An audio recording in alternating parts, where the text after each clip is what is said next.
Well, yes, the International Monetary Fund has approved more than $2.4 billion in funding for Pakistan following their executive board meeting on the 9th of May. IMF said it had completed the first review of Pakistan's economic reform program under the Extended Fund Facility or EFF, which unlocks an immediate disbursement of $1 billion, and that brings the total disbursements under the EFF alone to around $2.1 billion for the country. Keep in mind, IMF had earlier approved Pakistan's 37-month EFF in September last year for a total of about $7 billion. And at the time, immediately Pakistan was given access to $1 billion.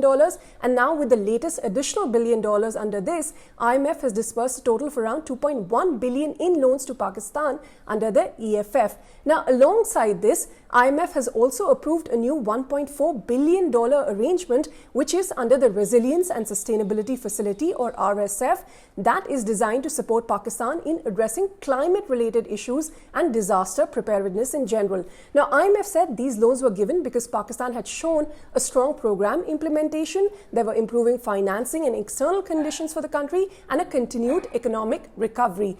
But of course, we know now that India had made its dissent in the matter pretty clear. It had raised concerns about the effectiveness itself of IMF's programs in Pakistan, citing the poor track record and of course the repeated need for bailouts for the country and the risk that these loans could be misused by Pakistan to support state-sponsored cross-border terrorism. Now, given that IMF's processes do not really allow the member countries to vote no or vote against any loan proposal, India therefore chose to abstain from voting at the IMF to record its dissent. Now, a quick word as well on the voting pattern at IMF. It is based on the economic size of a country, and therefore, as the largest financial contributor to the IMF, US gets the largest share of the voting power. That is at 16.49% of the total fund at the moment.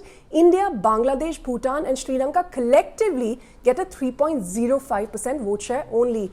Now, India, of course, had flagged concerns in IMF's own report on Pakistan, which had noted that there was widespread perception that political considerations would have an important role to play in IMF lending to Pakistan. And India said these kind of repeated bailouts and the rising debt had actually made Pakistan too big to fail for the IMF. Now, India warned that giving funds to a country that is accused of, cross-border terrorism, it sends the wrong message globally. It harms the reputation of donors. But importantly, India also said that these concerns that it raised were shared by other countries.